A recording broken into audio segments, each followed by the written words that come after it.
Hi, welcome to the latest episode of the Movieslingers podcast. So today it's just going to be me, Nuwan, joining you guys because, Dinul is sadly unavailable. He has not watched Mission Impossible Dead Reckoning again, so he can't be talking about it. It's his loss. He's only missing out on probably the best action film of the year. So I have been dying to talk about Dead Reckoning Part 1 ever since I watched this movie. It's my favorite film so far, and yeah, let's get right to it. So this is the latest Mission Impossible installment from Tom Cruise and Christopher McQuarrie, and wow, there's so much to talk about. And the amazing thing about the Mission Impossible series is that it is really consistent, right? I mean, pretty much every film has been really, really good. Maybe with the exception of Mission Impossible 2. Uh, and Dead Reckoning, does it again. The McQuarrie Cruise partnership has been going really well. Uh, and it's really amazing, right? You watch the latest Mission Impossible and you come out thinking, wow, that's the best film of the year. And it's still not even like the best in the series, right? That's how good these films are.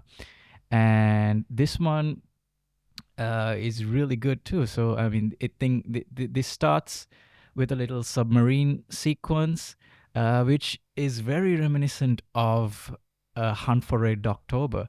For those, spy thriller fans out there, you might have watched that one. Good film from the 90s. And they do a very similar, they start speaking in Russian. And when you get to the common word, you know, the word that is common in both Russian and English, and it switches to English, they do that dialogue switch. I thought that was really cool. So you get this really kind of tense submarine sequence where they really start introducing um, what we can call the main villain, right? So you have this artificial intelligence system, um, and it's on this submarine, and something goes wrong, and it starts playing with the radar and the torpedo systems and all of that stuff. And you get this really cool moment where they see this enemy sub, but it's not really there. And this thing takes over the submarine, and we don't fully understand what is happening here. I think more information is revealed later on, but it's a really tense, kind of creepy moment, and even the submarine captain is like, there is a ghost in the machine, the you know and that phrase, that ghost in the machine, that phrase has always creeped me out. And here they use it to such great effect. And um and then the next scene is sort of like, Tom Cruise's introduction, and I love this. I love how, both in this film and in the previous one, Fallout, Tom Cruise's entrance into the movie is freaking amazing, right? He's always sort of stepping out of the shadows, and you have this kid who's sort of, I mean, not like a small child or anything, but this new guy who's been recruited by the IMF. He's delivering the message, the package to Ethan Hunt, and he comes in, and he's a bit green. He's not he's new to this, and so Tom Cruise is like, hey, easy, easy, just relax. And I love how how calming he is, right, to this new guy. And then the new guy, he forgets to ask the security question, and so Ethan is like, hey, you should ask the security question first. And he says like, what is the oath? And this thing is, and Ethan Hunt basically, he has to speak out the the the the oath of the IMF, and this is something we've never actually heard in the film series. I don't know if this is something that comes from the TV show. I'm not sure about that, but the oath goes something like, "We live and die in the shadows. for those we hold close and for those we never meet. And I thought that just sums up the whole, the whole thing about the IMF, and especially Ethan Hunt, right? Because that is what he does, right? He won't let anybody die, right? He will always die, and he will always risk his life to save as many people as he can. And I thought that's brilliant. The fact that that is the oath of the IMF. And then he tells and as this young guy is walking away, Ethan is like, hey, you made the right choice. And the guy smiles, and the scene is over. And I think, this idea of choice really comes in this film. And because choice is something that's sort of built into the IMF, kind of their creed, right? Because they always say, should you choose to accept it? Now, in the other films, this is sort of like a throwaway line, right? Because it always seems like in the other films, the IMF is sort of given orders from the secretary and the government to kind of go do these missions. But in this film, they really kind of let you know that no, it's not like that. The IMF is not really part of the government, right? They have a choice. They sort of, whenever the government can't, whenever the FBI or CIA, NSA, and the Navy SEALs, and whenever those guys can't get the job done, they just sort of leave word out, and then expect Tom Cruise's, I mean, Ethan Hunt's team to kind of, you know, figure out how to complete the mission, right? And they kind of really focus on this element of choice. And we also get like, so as Ethan is reading the message, we kind of get a bit of backstory on him, because we never really know, we never knew how Ethan Hunt joined the IMF, right? We didn't know why he did it. And here we find out, through a little bit of a flashback, that, Ethan Hunt was a fugitive, right? We don't know exactly what happened, but it looks like he was framed for murder by the Gabriel character that we will meet later. And so this young woman dies, and we don't know much about her. And I'm guessing we're going to learn more in part two, because we see her name in the credits, right? So this character, I'm sure, will also, with Gabriel's character, will become very important in the next film. But for now, we know that Ethan Hunt was a fugitive, and the government kind of, you know, gave him a choice. Hey, are you going to go to prison, or are you going to do some work for the IMF? And he chooses the IMF. So he has also, very early in his life, has made this choice. And so he is kind of, I mean, obviously we can the fans will recognize it's Kittredge on the message, on the recording. And he basically tells Ethan what his latest mission is. And he Ethan doesn't know, but he's after this, this key, this cruciform key, which is in two halves. And when you put it together, you know you can sort of unlock the artificial intelligence system in that submarine we talked about in the opening scene. So Ethan doesn't know where the key goes yet. um but later on, there's a scene where he's talking to Benji and Luther, and he says, um finding the key is only half the mission. The next part is to find out whatever it, you know to find whatever it unlocks.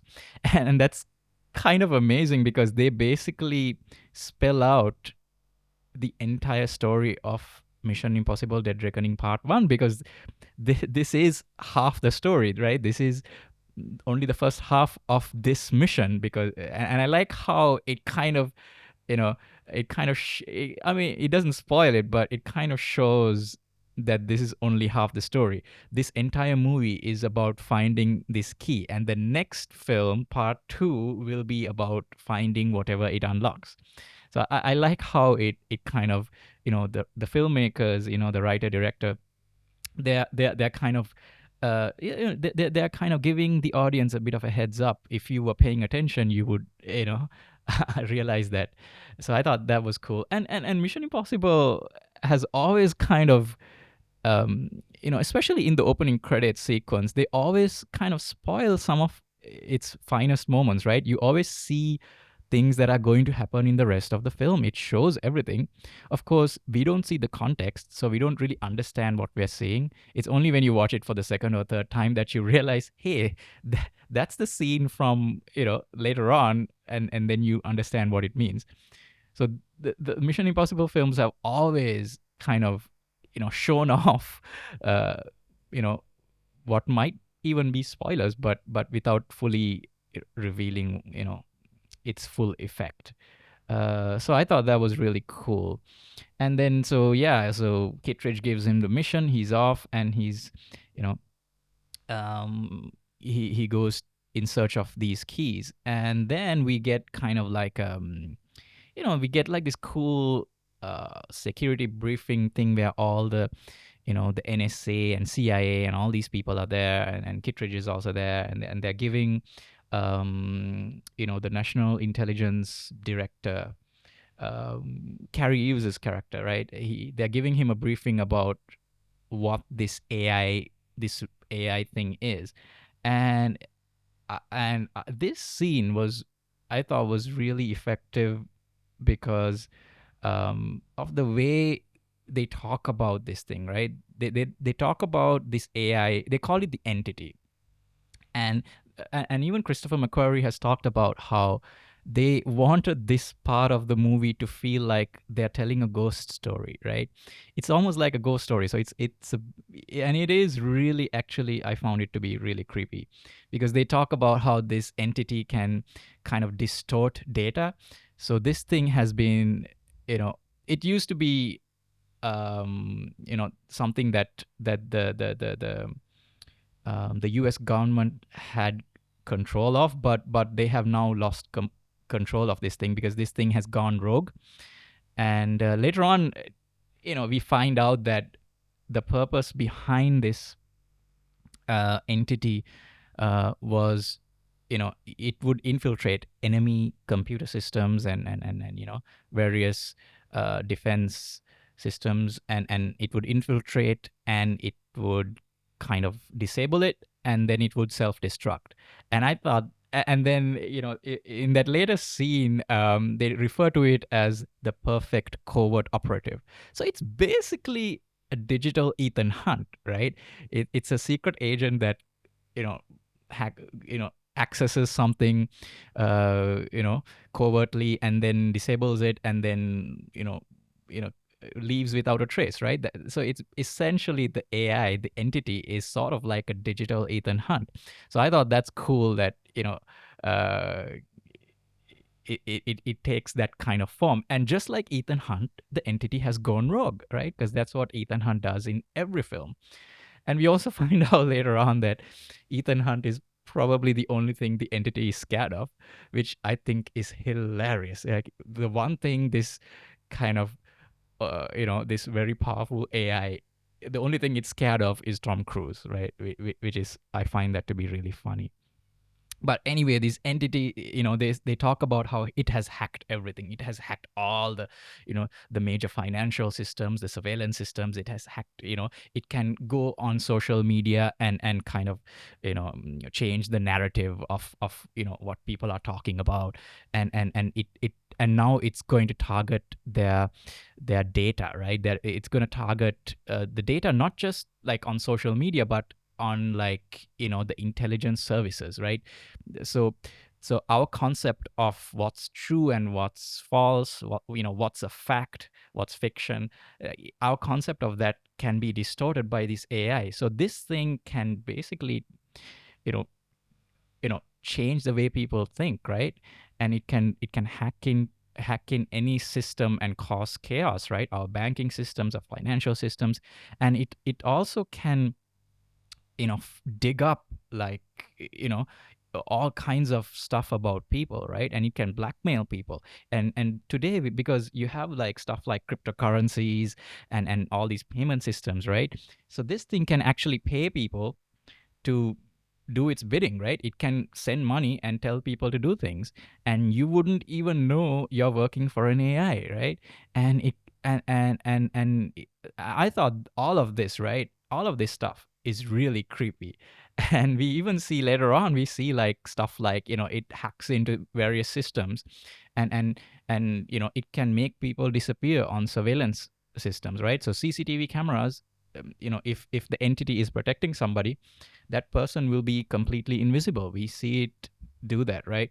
And it even hacks in at one point, but we'll talk about that later. It hacks in to the communication systems and start, imitating other people, right? So you don't even know that you're talking to an AI.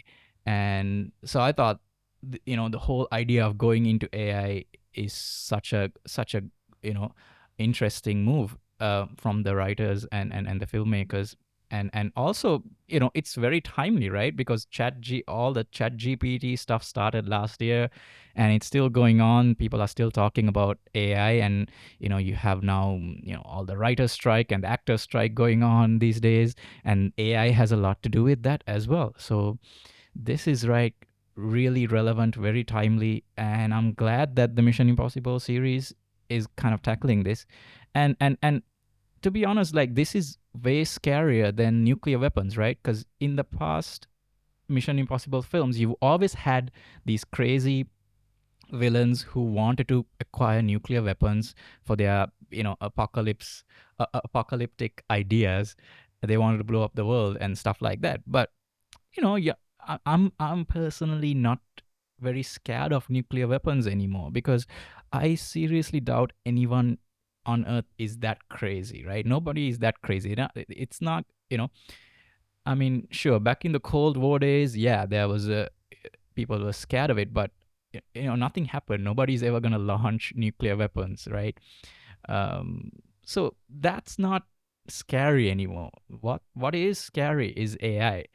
And I think this film really shows, it really uses that to its, fullest kind of potential, and really shows all the nasty stuff you can do with it. And it's really scary. So they talk about this entity, and yeah, and it goes on and then, Ethan Hunt shows up in that scene, and what's great about, this scene is like, it kind of, it's a bit of a callback to the restaurant scene from the first film, where Kittredge comes face to face with Ethan Hunt.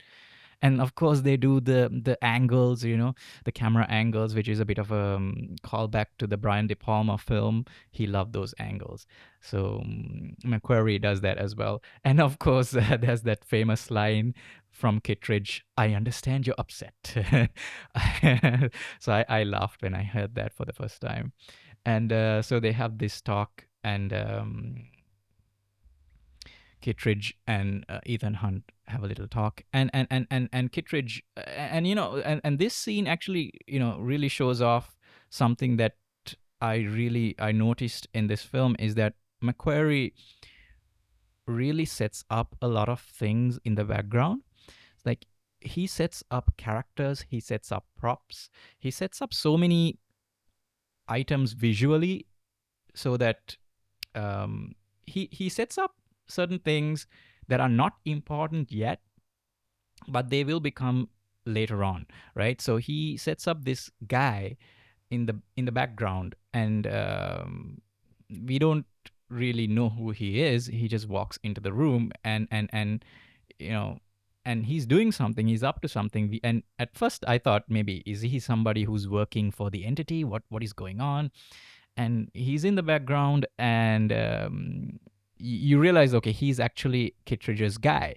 That's why he enters the room, and you see him doing something in the background, and then you realize that later on it's actually Ethan Hunt in disguise. He's wearing a mask, obviously. And there's even a funny moment here where, after he talks to Kittredge, he's going to leave the building, and he wears Kittredge's mask.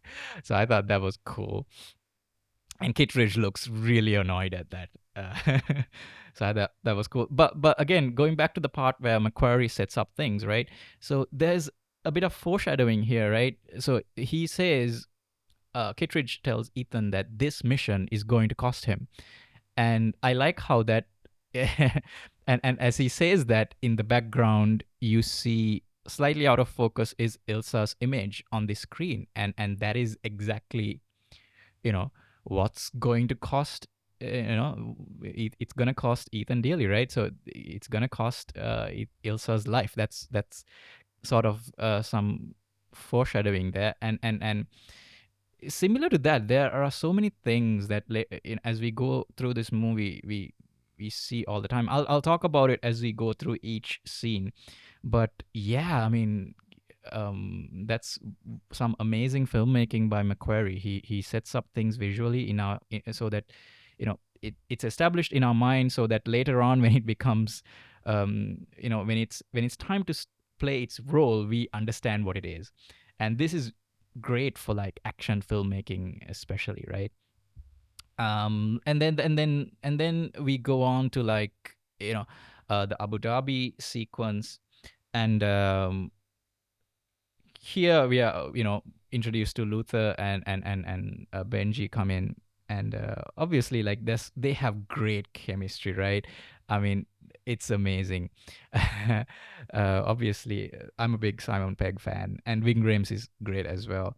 And here again we get a few more of those callbacks, right? Because they refer to Luther's nicknames, the Net Ranger and Phineas Freak and all that kind of stuff. So I thought that was funny.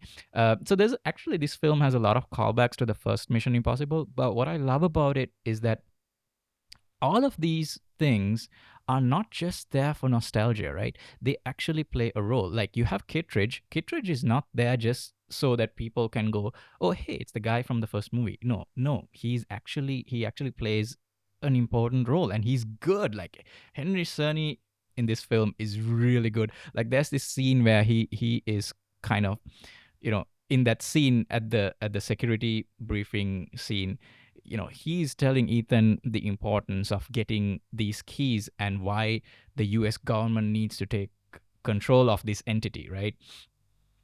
Because the keys are, I don't think I mentioned this before, but the keys are the only way you can kind of take control of this entity or destroy it.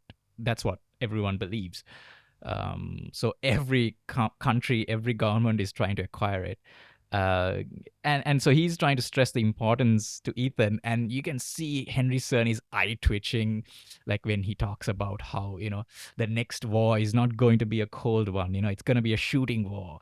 It's going to be for our dwindling resources and the last of our breathable air and land and all, like, and his eyes twitching, and you're like, oh my god, that's such a great delivery, right? And so he's fantastic. So he's not there just to be like, oh, an Easter egg, or like some, it's not like like in the new Indiana Jones film, Sala shows up, right? Sala shows up for like 2 minutes, and he plays absolutely no role in the film, right? He's just there.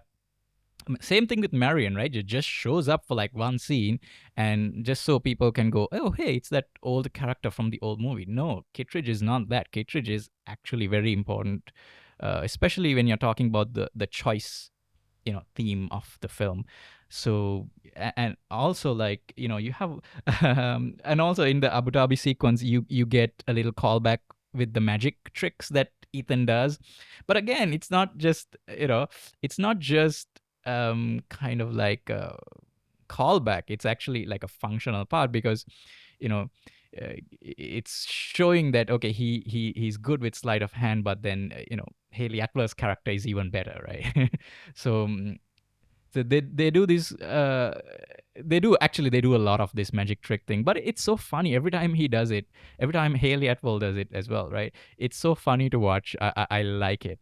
And also, they like I mentioned before, they set up the prop of the lighter, right? So whoever has the key, whoever doesn't have the key usually ends up with the lighter. So they do this switching thing.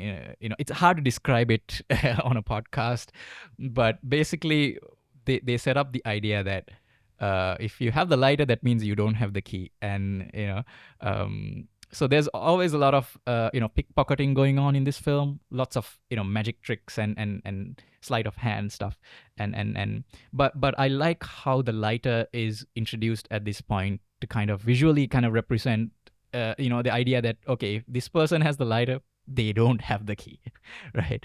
So because somebody else switched it. So yeah, in the Abu Dhabi sequence, they set up all of this stuff. There's a really tense sequence.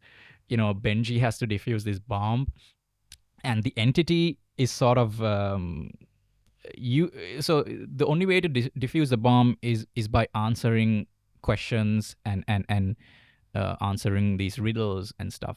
And Luther says it's like sort of like a psychometric test or something, right? So every time you answer a question, the entity will learn more about you.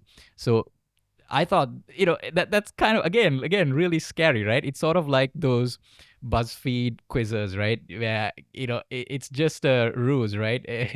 It's trying to learn more about you. So and I thought that was really good. So it's really tense. They're trying to answer these questions, and there's like a guy coming in to buy one half of the key, and they have to switch it, and that's where Haley Atwell's character is introduced. I thought she's great in this film.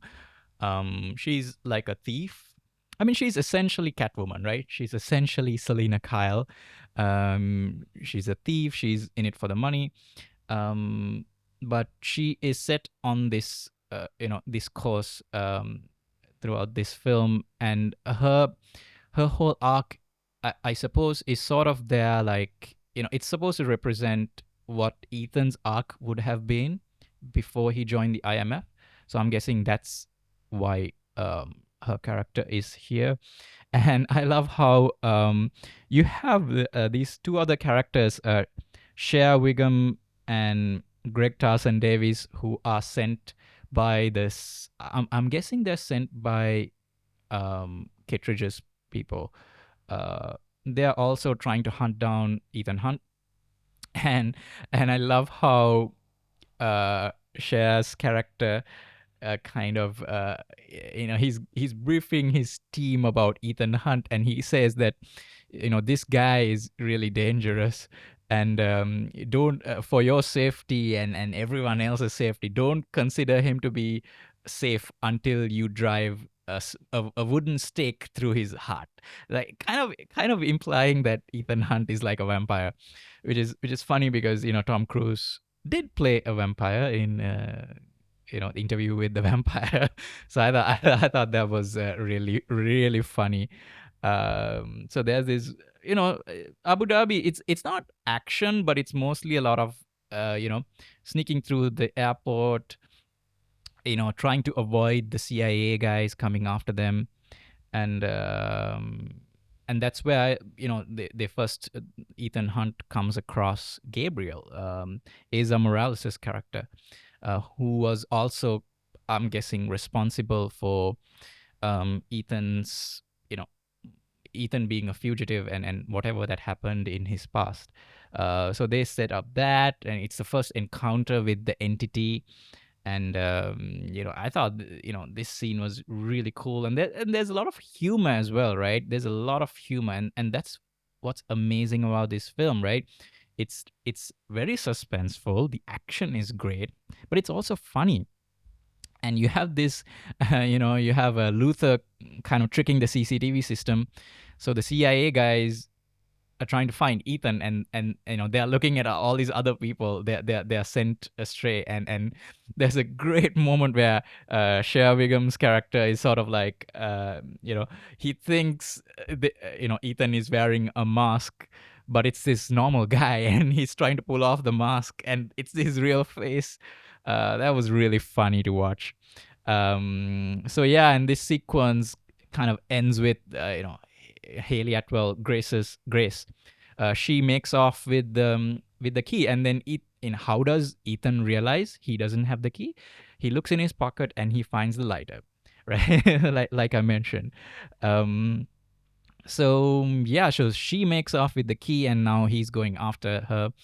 And oh yeah, and the Abu Dhabi sequence ends with, like, Ethan running on top of the airport, like full on. You get this amazing, like, helicopter shot of he's just Tom Cruise running, and that's awesome, of course.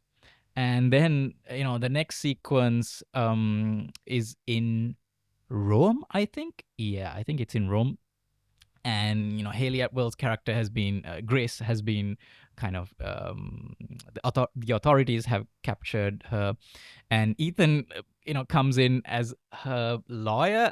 And that's again like a really funny scene. You have Ethan Hunt, Tom Cruise, pretending to be a lawyer. I mean, he can do it because he's played a lawyer before in A Few Good Men.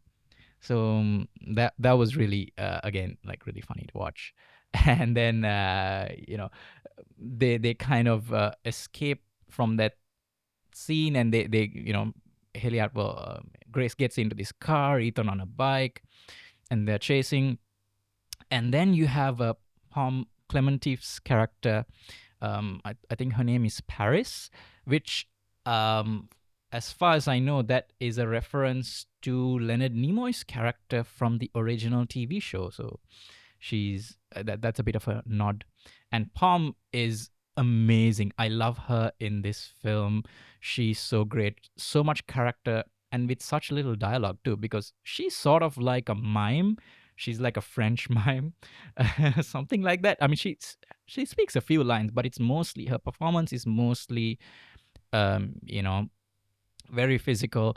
And she shows up, in this.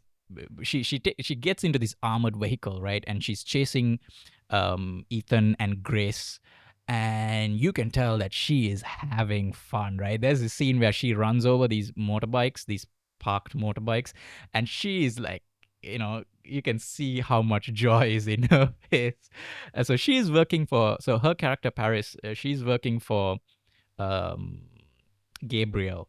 So they're chasing. You have Shea Wiggum and Greg Tarzan Davies. Those guys are also coming after them. So there's this amazing chase sequence in Rome, and I love this. I love this sequence. And you have Ethan and Grace get into this very tiny Fiat car.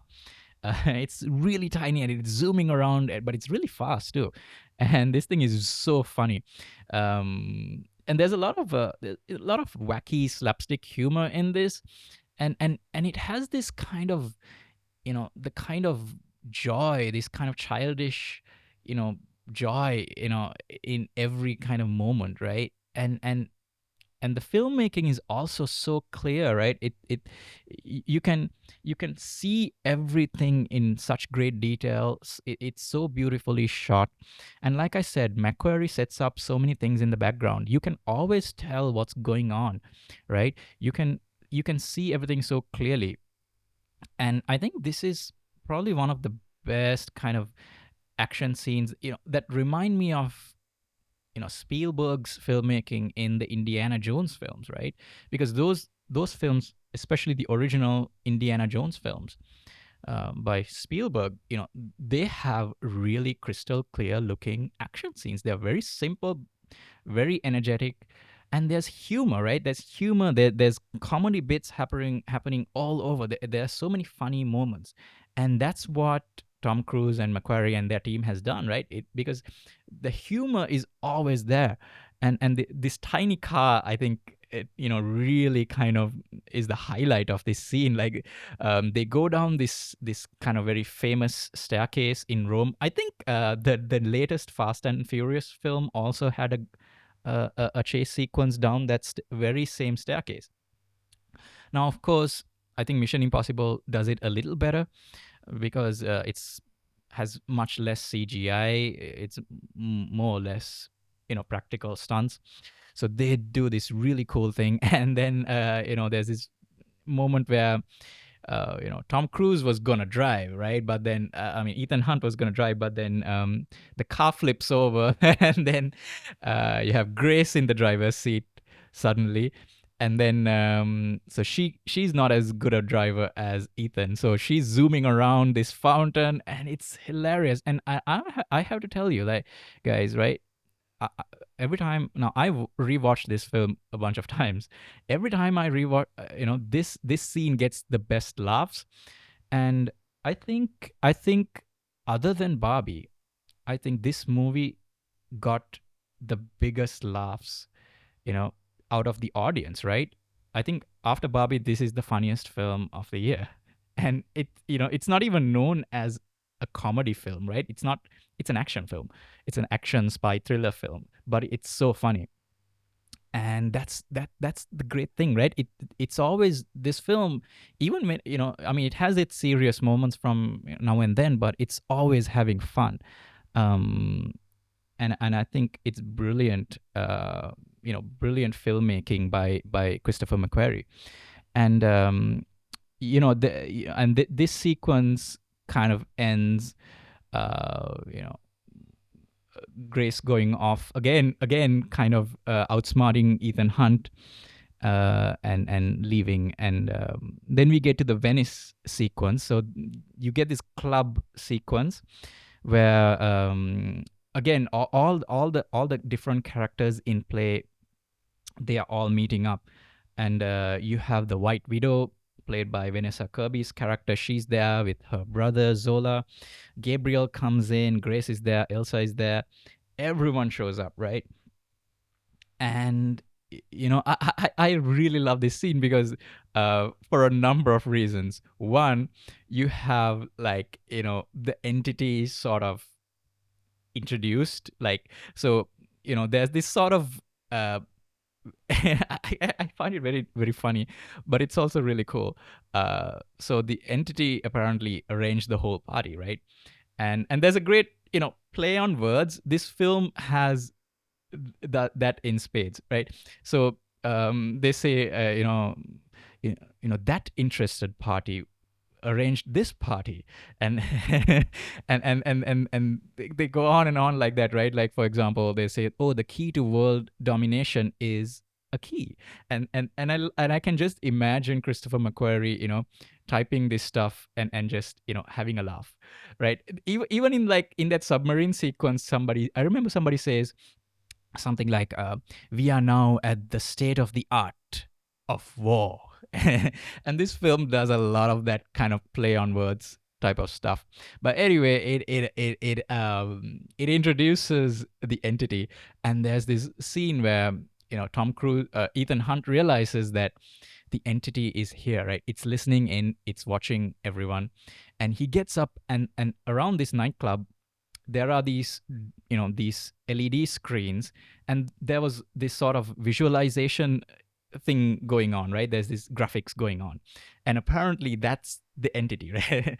And it looks like one of those Windows XP media player visualizations, right? It looks like that. It's kind of, moving with the music and everything. And Tom Cruise, gets up, and there's this great kind of revolving kind of shot as the camera moves around the room.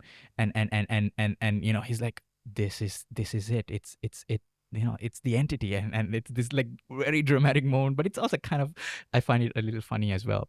And also, like, Christopher McQuarrie has talked about how, this sort of graphical representation of the entity, it used to be like a more reddish kind of graphic.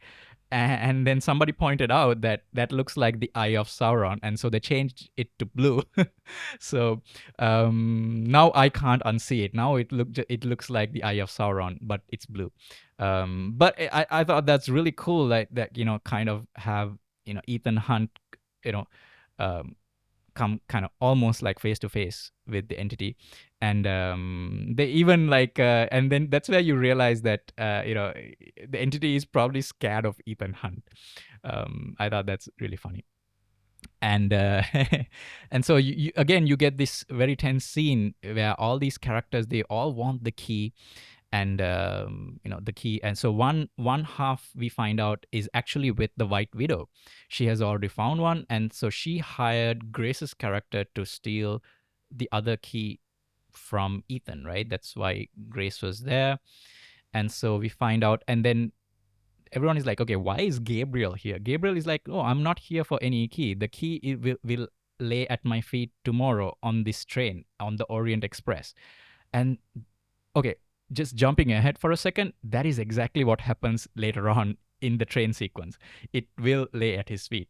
So he knows what's going to happen. And I love that. I love the fact that the entity can predict things, right? It has analyzed all the data, it knows everyone, it knows what people are going to do. So, you know, and there's this great bit of dialogue where, and Gabriel is sort of like, you know, uh, the entity's kind of physical presence, right? He shows up. They call him the Dark Messiah or something. So he shows up to do the entity's bidding. So he says that it knows all of you, right? It knows all your secrets, and it knows that it's talking to the White Widow here.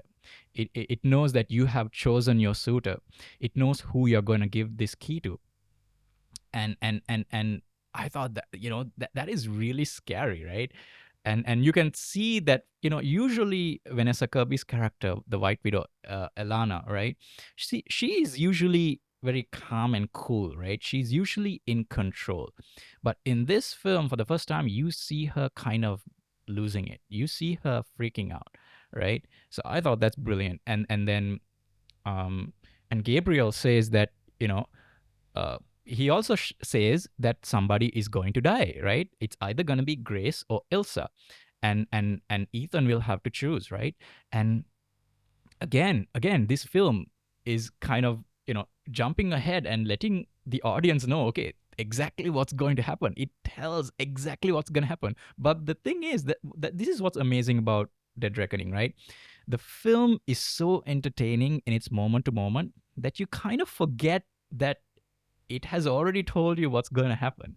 So you forget until it happens. So I think that's brilliant.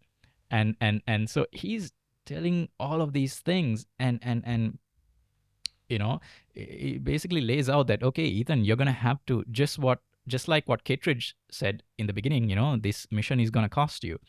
And so he says that, and then and then Ethan is like telling Ilana, right, the White Widow, kill him, kill him. We can stop all of this. We can kill the entity. It's afraid, right? It knows we can win, but Ilana is too scared. Like she's like she, and so I think Ethan is thinking that she's probably going to give the key to Gabriel because the entity knows all her dark secrets and stuff. But it is hinted that she's actually going to give it to somebody else as well, but we don't know who it is yet. It is revealed later on in the train sequence. And then they all kind of run off. Sorry about that. And then there's this really amazing kind of chase sequence, right? So you have all these guys kind of going after Grace because she has the key, and Tom Cruise is going, and then also like Paris and Gabriel are also somewhere in the city, and you have again those two Kittredge's guys, Shea Wiggum, and those characters are also coming after everyone, and I love this sequence because this shows, obviously it shows Ethan Hunt running, a very important part of any Mission Impossible film. He's running, and this sequence is mostly visuals and music. There's very little dialogue, and it's brilliant. It's so suspenseful because now somebody is gonna die, right? And so Ethan is running after Grace, and then that's where, like, again, the entity does something really spooky. It hacks into the communication between Ethan Hunt and Benji, and it imitates Benji's voice, right? So the entity starts giving Ethan the wrong directions, completely misleading him, and Ethan has no idea this is not Benji. I thought that was, oh my god, what are you gonna do with that, right? And so Ethan is running, and then at some point the entity kind of reveals, okay, it doesn't matter where you're running. Grace is going to this bridge where Gabriel is there, and then Ethan realizes, oh no, I'm not talking to Benji, am I? And then and this sequence is so good. And then Ethan has been led to this tiny little hallway, this corridor, where Paris and some goon are waiting for him, and there's this amazing fight scene, right? And Pom Clementif is so good here, right? She has this steel kind of rod, and she's trying to hit Ethan, and it must have been a nightmare to shoot in this tiny hallway. It's so narrow. There's barely any room, and it's intense, right? And then on the other side, the film cuts to Grace, where Grace, because Grace is not, she's not a secret agent, right? She's just a thief, so she's not as good as a fighter as everyone else. So Gabriel is coming to sort of kill her, and so she's trying to fight back. So that's going on, and then Ethan is trapped in this hallway with these people, and then just before Gabriel can kill Grace, Ilsa shows up, and we realize then that Ilsa has made the choice before Ethan could have done it, right? So she shows up, and this there's a really great fight scene, and the music swells up, and then you see Ethan Hunt, after defeating Paris and that other goon, he's also running full on, and this is what I love about this scene. It's not just Ethan Hunt running, right? He's running for a reason. It's sort of, I would say this is the best Tom Cruise running sequence after the Mission Impossible 3 running sequence, because in that film he was running to get to his wife, and in this one again he's running to get to somebody to save them, right? And he's running full on, but he's too late. You have Gabriel kills Ilsa, and I thought that was their fight was amazing. And you get and I love Rebecca Ferguson's character, right? She is awesome. She has great chemistry with Ethan Hunt, with Tom Cruise, and sadly she is killed off. But I mean, it's sad to see her go, but at the same time, it is the kind of death that a character that like that will have, right? And they make the most of it. The filmmakers, the people who are telling the story, they make the most of this, because that death is actually very important for um, Grace's character, because later on, she realizes that no, she thinks that, oh, this woman died because of me, but no. Then Luther is like, no, you are alive because of her, right? He kind of paints a different perspective on things. So I thought, that was such a beautiful moment. And then even and in that scene later on, right, where um, Ethan Hunt is sort of you know telling Ethan Hunt and the team, they're telling Grace what her options are, right? Because now she's being hunted by all the world's you know all these government agencies, the entity, everyone is hunting her because she has the key. So she won't be alive much longer. So her only choice right now would be, uh, to sort of join the IMF. And then she says, "Hey, but can you promise me that I'll be safe?" And Ethan is like, "No, I can't promise you that, but I can promise you that your life will always matter more." And then you see like Haley Atwell's character, her performance is so good. Like Grace, like her eyes tear up, right? She's like, "You don't even know me, you barely know me, right?" And then Ethan is like, "What difference does that make?" And I thought that because that is such a Superman thing to say, right? Ethan Hunt is pretty much Superman, right? He will risk his life for everybody, right? It's just like the oath in that opening scene, right?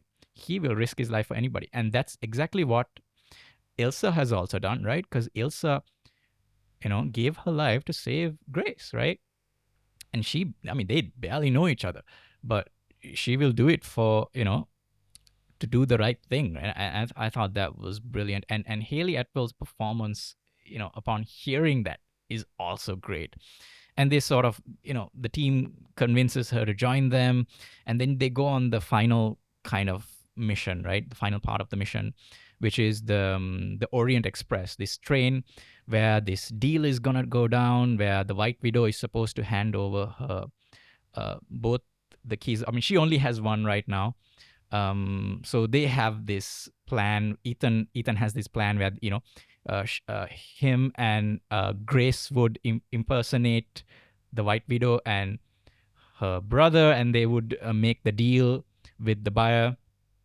And then kind of follow the buyer to find out whatever this thing unlocks, because they don't know what it unlocks yet. Nobody knows what it unlocks. Gabriel says he knows, but we don't. Even the audience doesn't fully understand. So they go to this train sequence, and of course, here you get the big kind of motorbike stunt sequence that Tom Cruise does, and you know, and it's as epic as you would imagine it to be. I would say my only complaint is that the scene ends too quickly. Right, he jumps off and then he launches his parachute, and it's kind of done. And I kind of wish they showed a little bit more of him on the parachute, maybe, because the scene is sort of, there's a lot of build up to it, and it actually looks amazing, but it doesn't take its time like the helicopter stunt from Fallout, right? It doesn't take its time like the Burj Khalifa, because those scenes go on for a little while, so you can really appreciate the amazing stunt he's doing. But this one, he jumps off the mountain and opens a parachute, so it's over really quickly. But it's amazing. I mean, it looks amazing, right? And then they're on the train, and then they realize, oh, Kittredge is there. Kittredge is the buyer, because obviously it kind of makes sense, because again, goes back to that first film where the White Widow's mother made Max made a deal with Kittredge. And so obviously Ilana, the daughter, would also make that deal. And then you have this really kind of funny moments there as well, because now Grace is wearing the White Widow mask, and she is there talking to Kittredge, and then you also have Paris dropping down onto the train, and there's a really cute little scene with Palm where she draws this heart on this glass, on this window to kind of distract this guy. Very, very cool. And then and then Gabriel comes out of this sort of like this steel coffin thing with a mask on it. He looks like freaking the Predator or something. I don't know. Asa Morales is really badass too in this film, I gotta say. And then you have Ethan comes in right when Grace needs him, and then you find out that Carrie Eves' character, the director of national intelligence, he's also there on the train. So he knew what the entity was the whole time. It's actually, he was one of the people who are responsible for the entity getting out. So he kind of wants to cover up that it's his fault that the Russian submarine went down. So he's sort of there as well. And I love, and I know Carrie Eves is not there for a long time in this film. He doesn't get a lot of screen time. He's only in 2 scenes, but he is awesome. Like there's this kind of moment where he lays out his plan to Gabriel to kind of team up so they can control the entity and kind of take over the world. And then he has this delivery. He says, for the greater good. And I love how how how that delivery comes across, right? Carrie is just like nails that, because whenever somebody says the greater good, it's always kind of like you know full of it's kind of creepy, right? Like, and I love how he delivers that line. It's really cool. And then obviously this leads to a fight. Ethan and Gabriel are fighting on top of the train, and most of that is real, right? They actually shot scenes where these guys are on top of this train and doing these stunts, and it's really, really cool. And they're hanging on the side of the train, and Grace is trying to stop the train, and then you get this and then at one point, Ethan has a knife to Gabriel's neck, and because and Ethan is not supposed to kill him, because he's the only one. Gabriel is the only one who knows what the key unlocks, right? So he's not supposed to kill him. So Gabriel knows this, so he smiles, but then Ethan tries to push the knife into his neck, and I think this is the first time in the entire film that Gabriel looks scared. He looks genuinely scared, and I thought that look of fear was great. But then he escapes. He gets onto this truck, and and this is another thing that I really love about this film. Now you get a lot of these spy thriller type films where the bad guy has this crazy plan. He has planned everything. He gets caught on purpose. He has an escape plan. He has plan B, C, D, everything, right?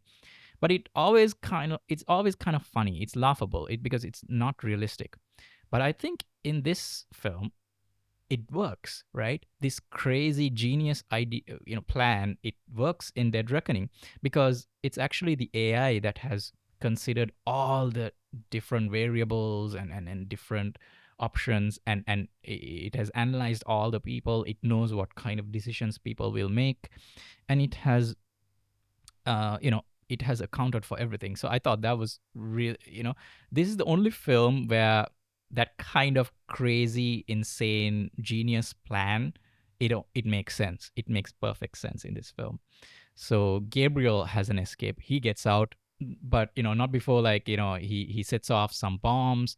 There's a bridge collapsing, and then everyone in the train is now in danger, and you get this amazing crash sequence, with the train.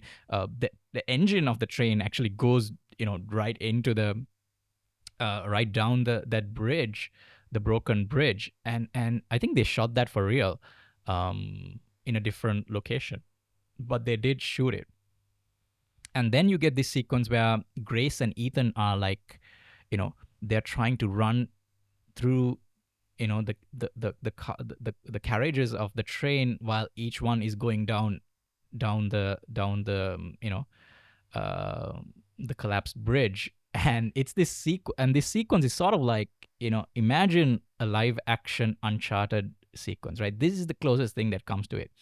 And you have, like, they're running through, and each carriage, as it tips over, it starts going vertical, right? And they're trying to grab onto things. The furniture comes flying, and it's brilliant. And there's even like a moment where, you get this kind of free fall sequence where there's no gravity, and Ethan and Grace are sort of like in the air for a while, right? And it's brilliant, amazing sequence, beautifully shot. You can, it's not confusing at all, right? That's the great thing about the filmmaking in this film. It is not confusing. I mean, I'm sure you can put Christopher McQuarrie now in the same kind of, camp as a James Cameron, a Steven Spielberg. You know, you can put. I mean, this movie should be on, on in the same discussion as, Mad Max Fury Road, and Terminator 2. And this movie should be, in that same level. It's amazing. And the ending, ending is also quite satisfying because, you have Gabriel walking off, and he thinks he got the key, but guess what's in his pocket? The lighter. And then, Ethan has the key. So, and again, like what the filmmakers let us know very early on, finding the key is only half the mission. The other half is finding what it unlocks. So, and Ethan finds out that, what they need, what it unlocks is hidden in the Sevastopol, which is the submarine that went down. So it's actually a very satisfying ending because Grace completes her arc because she makes the choice, right? She talks to Kittredge at the end of the film, and she says, "Hey, Ethan told me, you're somebody I can trust. Um, I have accepted the choice, which means that she's gonna join the IMF." So it completes her arc, which, and what this does is that we don't really have to see Ethan's backstory because we know that Ethan probably went through a similar thing, right?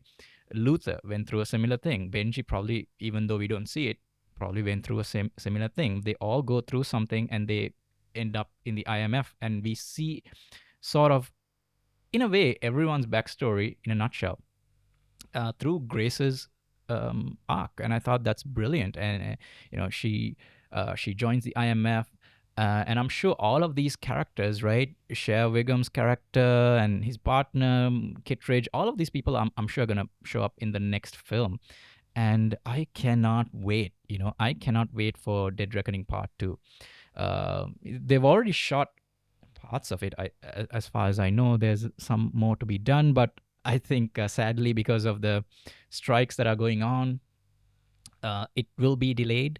That's unfortunate, but the striking is happening for a good reason. So it's not the actor's fault. It's not the writer's fault. Like these studios, they gotta pay these people, right? They gotta have better working conditions. So that's on them, right? But it's unfortunate that the next part, Dead Reckoning Part Two, is going to be delayed, because I cannot wait. And this thing ends with like Kittredge giving a bit of a monologue, um, kind of setting up, and then we get a little shot of the Sevastopol, the submarine underwater.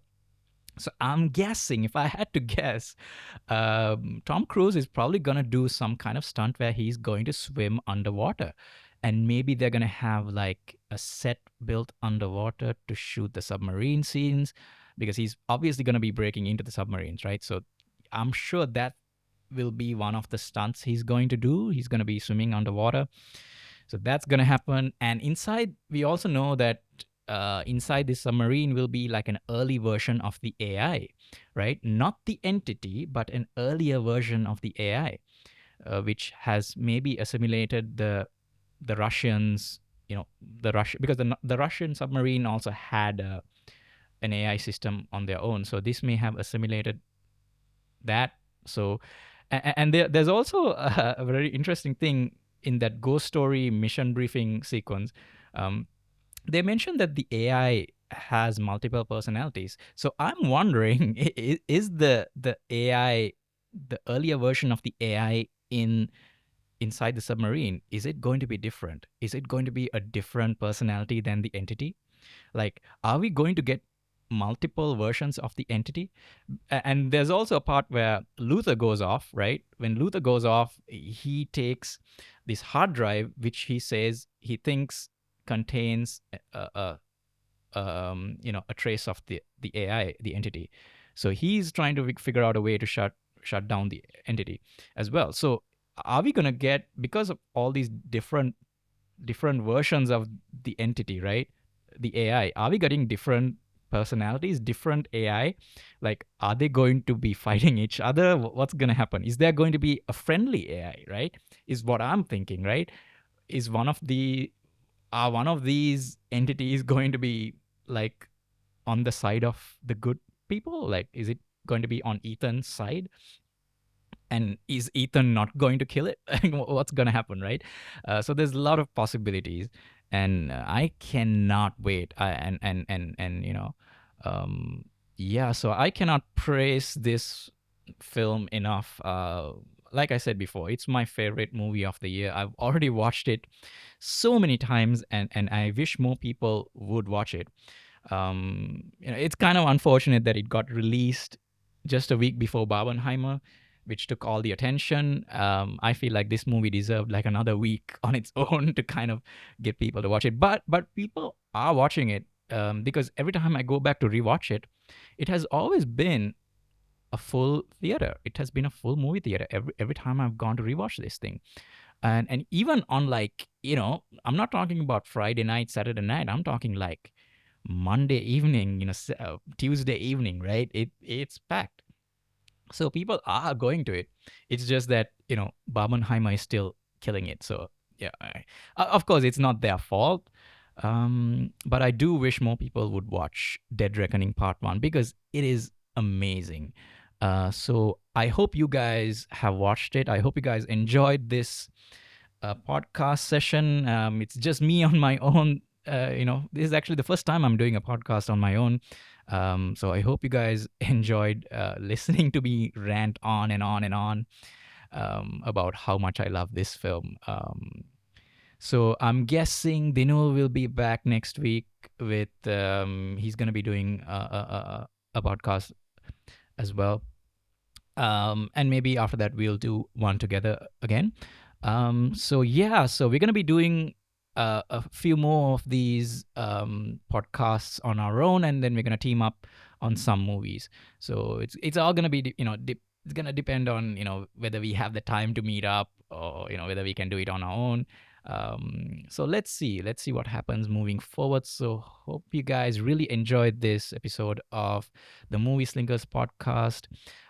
Leave your comments in the description, in the comment section. What did you guys think about Dead Reckoning Part 1? And what's your favorite scene? What's your favorite action moment? um you know and are you excited for the next one? Let us know. And come find us on the next episode. All right.